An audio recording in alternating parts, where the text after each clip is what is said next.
नमस्कार दोस्तों। संजय टेक्निकल ज्ञान में फिर से आपका स्वागत है। और आज वॉशिंग मशीन के बारे में सीखेंगे। उसमें टोटल कितने पार्ट्स लगे हुए होते हैं और सभी पार्ट्सों का जो है क्या नाम है और वो क्या काम करते हैं।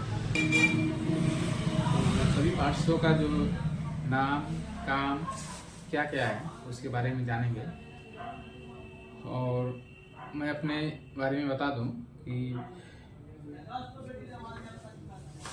मैंने कोर्स स्टार्ट किया है। वो इसी महीने के 1 तारीख से कोर्स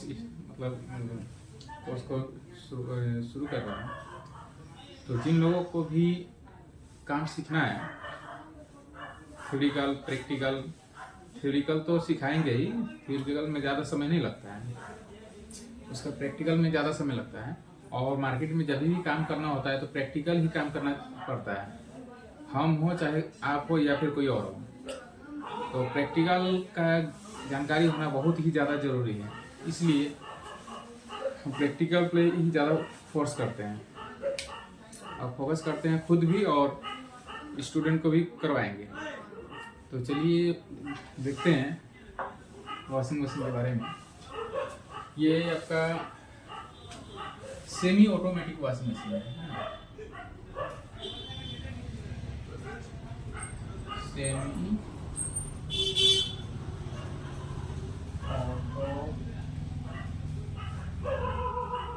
ऑटोमेटिक,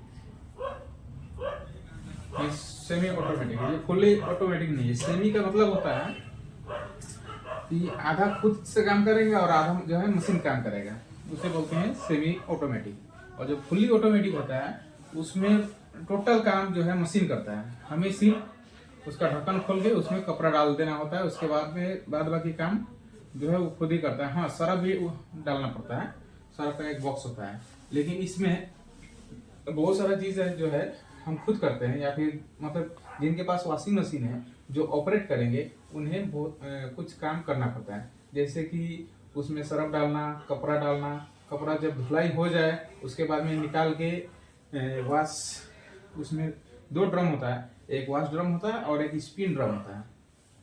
तो वॉश ड्रम से जब वॉश हो जाता है, जब एक बजर आता है, बजर टी टी का आवाज़ जब करने लगता है, इसका मतलब कि उसका धुलाई कंप्लीट हो गया। अब मशीन बंद हो जाएगा। बंद होने के बाद में उसमें से निकाल के स्पिन में डाला जाता है और स्पिन का जो है नॉब जो है घुमाया जाता है तो स्पिन होने लगता है। तो उसी के बारे में देखेंगे कि टोटल जो इसमें आइटम है वो कितना है और सभी का नाम क्या है, काम क्या है। तो शुरू से ही देख लेते हैं कि यहाँ पे लिखा हुआ है वॉश मोटर, उसके बाद में है स्पिन मोटर। ये वॉश मोटर और स्पिन मोटर के बाद में आप जानते होंगे, अगर नहीं जानते होंगे तो हम बता दे रहे हैं कि वॉश मोटर का काम होता है कि कपड़ा को वॉश करना, और स्पिन मोटर का जो काम है कपड़ा को सुखाने का काम करता है स्पिन मोटर। उसके बाद में आपका, तो दोस्तों जैसे कि आपने देखा स्पिन मोटर का काम जो है कपड़ा सुखाने का काम होता है। उसके बाद में वॉश टाइमर है जो वॉश मोटर को रन कराएगा, घुमाएगा जितने समय के लिए, मान लीजिए 10 मिनट के लिए, 15 मिनट के लिए या 25 मिनट के लिए, 30 मिनट के लिए। तो उसको कंट्रोल जो करता है उस चीज़ का नाम है वॉश मोटर। उसके बाद में आता है स्पिन मोटर। अब स्पिन मोटर जो है, स्पिन मोटर और स्पिन टाइमर ये दोनों एक है, ये और ये वॉश टाइमर जो है वॉश मोटर को घुमाएगा, स्पिन मोटर जो है स्पिन टाइमर स्पिन मोटर को घुमाएगा। ये कुछ एरो इस तरह से आएगा, तो आप देख लीजिए, आप समझ गए होंगे, ठीक है। उसके बाद में आ जाता है गियर बॉक्स। आपका जो ये वॉश मोटर होता है, वॉश मोटर के नीचे में ये गियर बॉक्स लगा हुआ होता है, और गियर बॉक्स का काम होता है एक तरफ सीधा घूमना और एक बार उल्टा घूमना, ये इसका काम होता है। और उसमें उसको चलाने के लिए एक बेल्ट लगा हुआ होता है, जो कि दाएं और बाएं घुमाता है। उसके बाद में जो है पल्सेटर। पल्सेटर आप जब भी ढक्कन खोलेंगे वॉशिंग मशीन का तो देखेंगे कि उसमें राउंड मतलब गोलाकार प्लेट रखा हुआ है। प्लेट वो फाइबर का ही होता है और उसमें कुछ डिजाइन वगैरह बना हुआ रहता है, लेकिन वो एकदम प्लेन होता है। ऊपर नीचे हो सकता है, डिजाइन हो सकता है, लेकिन उसमें खुरदारा टाइप का नुकीला चीज कुछ नहीं होता है, एकदम प्लेन होता है ताकि उसमें कपड़ा वगैरह फटे नहीं। ये पल्सेटर होता है।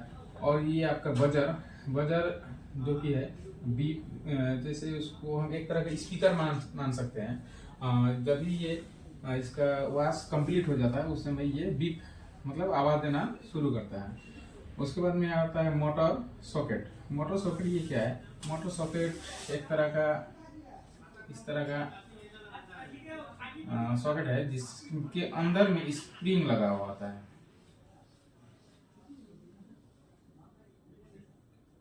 और मान लीजिए ये इसका बेस है, मतलब ये नीचे का पॉइंट है, तो इसके ऊपर में स्क्रू लगा के मोटर का जो है सपोर्ट दिया जाता है। एक मोटर में आपका 4 सपोर्ट होगा। स्प्रिंग है, इसको भी मान लीजिए ये भी एक स्प्रिंग है, टोटल 4 होता है। देखिए इधर ले लेते हैं, इधर जगह नहीं आ रहा है,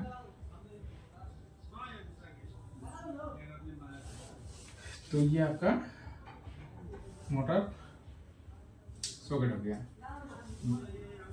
जब स्प्रिंग पे रहेगा तभी मतलब कितना भी स्पीड चले या स्लो चले ज़्यादा जो है वाइब्रेशन नहीं होगा, कंपन ज़्यादा नहीं होगा, इसलिए इसमें स्प्रिंग लगाया जाता है। उसके बाद में आता है आपका ब्रेक प्लेट। और ब्रेक प्लेट कहाँ पे लगा हुआ होता है? ये आपका स्पिन मोटर जो है, स्पिन मोटर में ही ब्रेक प्लेट लगाया हुआ रहता है मोटर के ऊपर में, ताकि जैसे ही बंद हो जाए स्पिन अपना काम करना, जैसे बंद होते के साथ में वो ड्रम रुक जाता है, वो उसको रोकने वाला यही ब्रेक प्लेट होता है। और अचानक मतलब गलती से कोई आदमी अगर उसका दरवाजा को ओपन भी कर दे रहा है, मतलब खोल दे रहा है, फिर भी उसी समय ये प्लेट जो है ब्रेक लगा देता है, तो इस जो स्पिन ड्रम है वो घूमना बंद कर देता है, ताकि वो उसमें किसी भी तरह का कोई नुकसान ना हो। बाई चांस हाथ झुकाए और हाथ को ये लपेट के फंसाने लगे, घुमाने लगे, तो ये भी नुकसान है, इसलिए ब्रेक प्लेट जो है लगाया जाता है। उसके बाद में स्पिन ड्रम के बारे में बता दिया कि स्पिन ड्रम जो है स्पिन मोटर के ऊपर में और स्पिन ड्रम होता है जिसमें कपड़ा को डाला जाता है सूखने के लिए, ड्राई होने के लिए, इसी को बोला जाता है स्पिन ड्रम। उसके बाद में आपका आता है यहाँ पे स्विच नॉब। अब स्विच नॉब क्या है? स्विच नॉब एक यहाँ पे हम आपको दिखा रहे हैं, ये है आपका स्विच नॉब। जैसे ये हो गया आपका ऑफ पोजीशन, ये ऑफ हो गया, और ये हो गया ऑन। तो क्लॉकवाइज घुमा के नीचे लाएंगे तो ये ऑन हो जाएगा। ऑफ से जैसे हटाएंगे उसी के साथ में ये ऑन हो जाएगा। तो इसका नाम है जो है स्विच ऑफ और स्विच नॉब, सॉरी। उसके बाद में आता है आपका कैपेसिटर। और इसमें मेनली देखा जाए तो एक ही कैपेसिटर होता है, 2 आपका मोटर होगा, एक मोटर ये रहा और एक मोटर ये होगा। मान लीजिए ये स्पिन मोटर है, स्पिन मोटर है मान लीजिए, तो ये आपका वॉश मोटर हो जाएगा।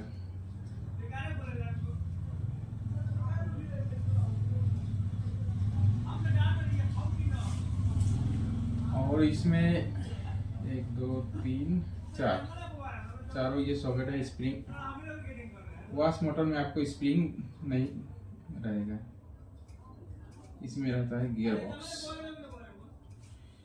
एक गियर बॉक्स जो हम आपको दिखाए हैं, ये गियर बॉक्स होगा। और इसके बाद में आता है कैपेसिटर। तो कैपेसिटर इसमें मेनली एक ही होता है, और एक कैपेसिटर मिलकर दोनों ही मोटर को चलाता है, स्पिन मोटर को भी और वॉश मोटर को। और एक ही कैपेसिटर में आप देखेंगे 4 वायर निकला हुआ, मतलब उसमें कनेक्ट रहेगा। 4 वायर का कौन सा स्पिन का है, कौन सा वॉश का है, अगर कंफ्यूजन हो जाए तो उसमें जैसे कि ये मान लीजिए कैपेसिटर है, ठीक है। तो इसका दो भाग किया हुआ रहता है पहले से ही, और इसमें लिखा हुआ रहेगा, मान लीजिए 4 MFD, उसके बाद में और एक लिखा हो सकता है 10 MFD। तो जो 4 MFD होगा, तो 4 MFD मान लीजिए इसमें है, 4 इसमें लिखा है, 10 इसमें लिखा है, और यहाँ पे दो वायर है, दो कनेक्शन किया हुआ है, एक वायर ये हो गया और ये एक सेट हो गया, दोनों सेट हो गया। तो कैसे पता करेंगे कि कौन सा वाश का है और कौन सा स्पिन का है? तो हमेशा याद रखिए कि स्पिन करने में ज़्यादा शक्ति नहीं लगता है, जबकि वॉश करने में ज़्यादा शक्ति लगता है। तो ज़्यादा शक्ति लगेगा तो ज़्यादा उसको पावर भी लगेगा। तो ज़्यादा पावर कौन देगा, 4 देगा या 10 देगा? तो आप खुद ही बोलेंगे कि हाँ 10 देगा, क्योंकि 10 का संख्या ज़्यादा है, तो ज़्यादा जो है ये आपका वॉश के लिए चला जाएगा, और जो कम है ये 4 MFD का है, तो 4 MFD है ये आपका स्पिन मोटर के लिए चला जाएगा। तो इसका कनेक्शन ये सिंपल है, 4 वायर है, 4 में से 2 वायर आपका वॉश के लिए और 2 स्पिन के लिए।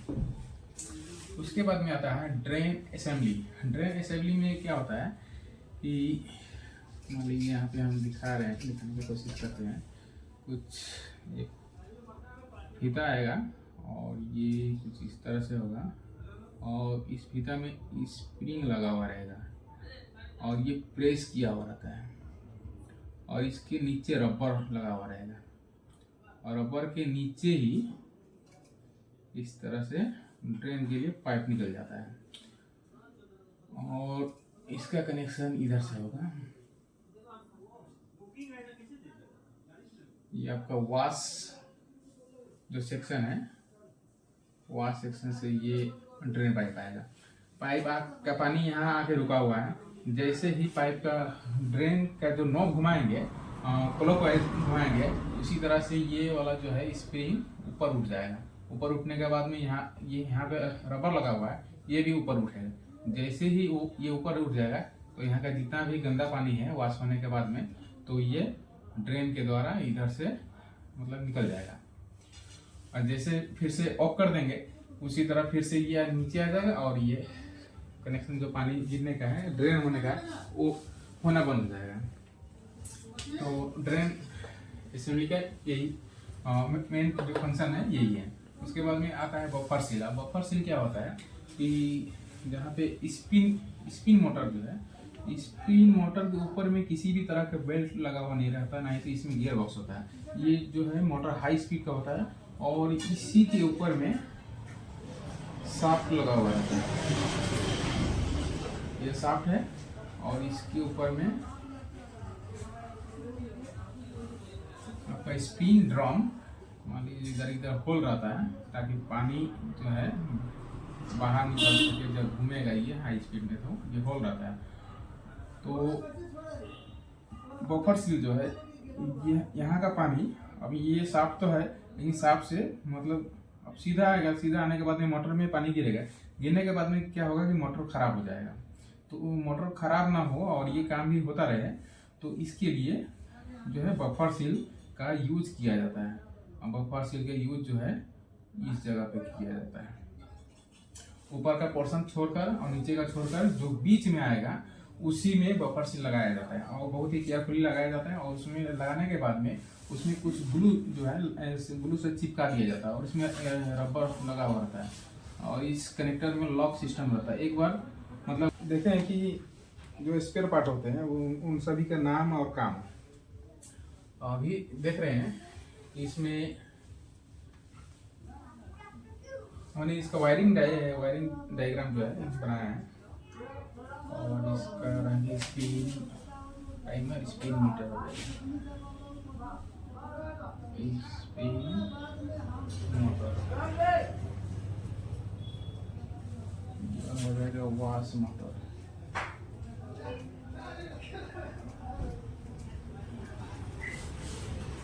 तो दोस्तों इसका जो वायरिंग है कैसे करते हैं, आइए हम देखते हैं शुरू से।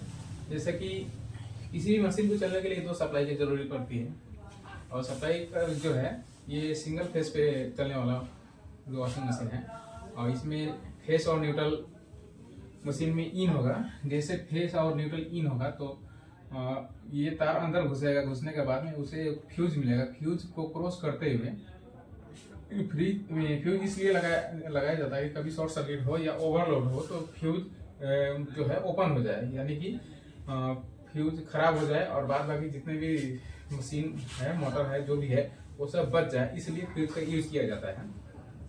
और उसके बाद में फेस का ही कनेक्शन देखते हैं। तो फेस यहाँ से डायरेक्ट आ रहा है, डायरेक्ट आने के बाद में टाइमर में चला जा रहा है। भाई ये वॉच टाइमर है, इसको हटा देते हैं। वॉच टाइमर में ये 4 तार का ही हम बनाए हैं, और जिसमें कि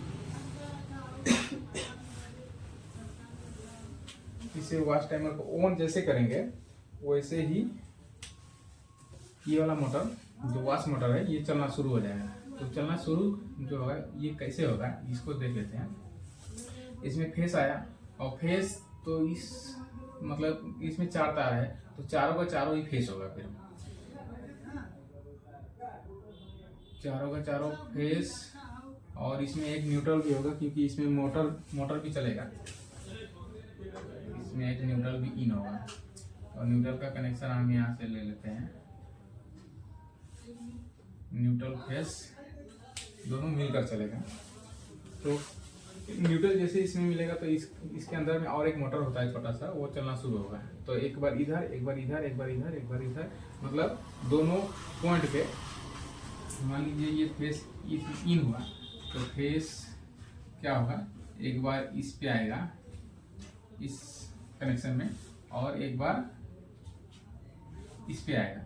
तो जो वॉशिंग मशीन का जो मोटर है ये एक बार सीधा घूमेगा और एक बार उल्टा घूमेगा, यानी एक बार क्लॉकवाइज और एक बार एंटी क्लॉकवाइज, इसी तरह से घूमेगा और कपड़ा का जो है धुलाई होगा। तो इसका जो वायरिंग है, इस वॉश मोटर में 3 तार होता है। स्पिन मोटर में भी 3 ही तार होता है, और इन तीनों तारों का जो कनेक्शन है किस तरह से है, इसमें से ये दोनों ही फेस है, मतलब फेस आ रहा है, और इसको न्यूट्रल चाहिए और एक कॉमन चाहिए।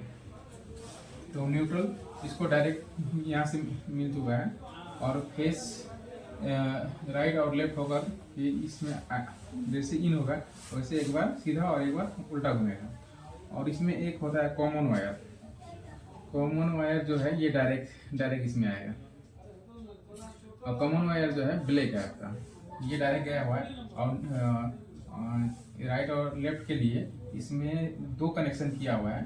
2 कनेक्शन में कैपेसिटर लगाया हुआ है, और जो कैपेसिटर है आपका ये 10 MFD का मान लेते हैं, MFD, और इसको 5 MFD मानते हैं। स्पिन मोटर को चलने के लिए कम जो पावर का जरूरी पड़ता है, इसलिए इसको 5 MFD का कनेक्शन इसमें किया गया है। और 5 MFD का इसमें टोटल 3 तार है, इसमें भी 3 तार है, स्पिन में भी 3 और वॉश में भी 3।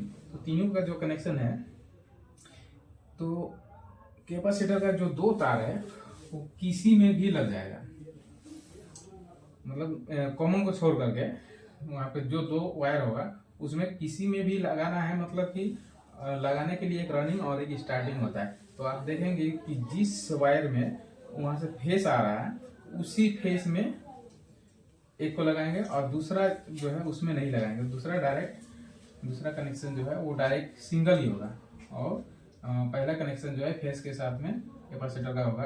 तो ये रनिंग में हमेशा लगा हुआ रहेगा। इसमें भी सेम है, आपका रनिंग में ही सप्लाई होगा और स्टार्टिंग में नहीं होगा। तो जिसमें रनिंग होगा उसी में सप्लाई दिया जाएगा, ठीक है। और इसके बाद में न्यूट्रल का जो कनेक्शन है इसको भी देख लेते हैं। न्यूट्रल का कनेक्शन आएगा आपका सबसे पहले इन होगा। इन होने के बाद में डोर स्विच में चला जाएगा। डोर स्विच में जाने के बाद आपका जो है एक चला जाएगा टाइमर में, और एक स्पिन टाइमर में चला जाएगा। जैसे हम डोर को क्लोज कर देंगे, बंद कर देंगे, वैसे ही इसका कनेक्शन जो है स्पिन टाइमर में चला जाएगा। और स्पिन जब भी हम इसको ऑन करेंगे उस समय एक वायर इन होगा इसमें, ये मान लीजिए इन हो रहा है, तो ये वाला जो है आउट हो जाएगा।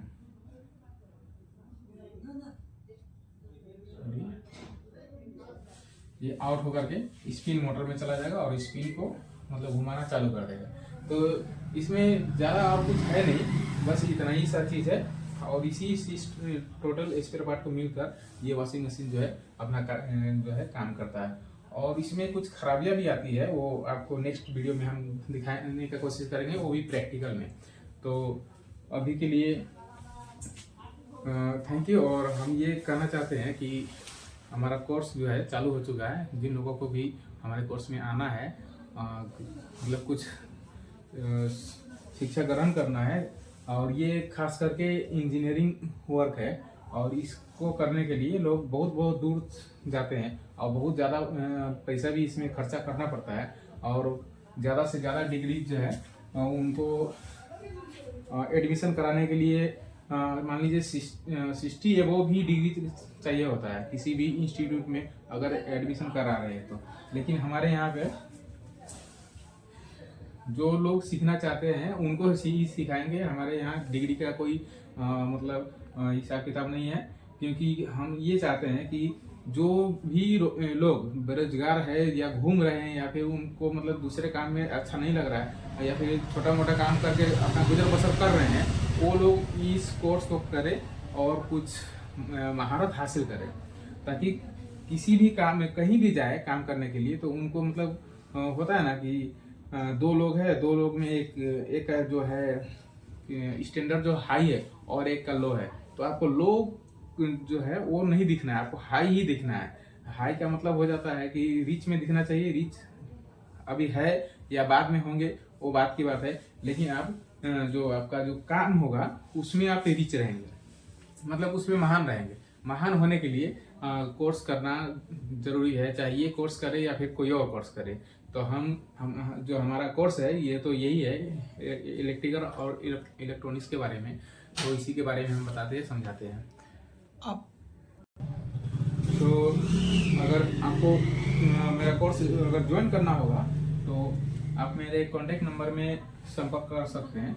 और मेरा नंबर है, मैं यहाँ लिख दे रहा हूँ, 7797912579।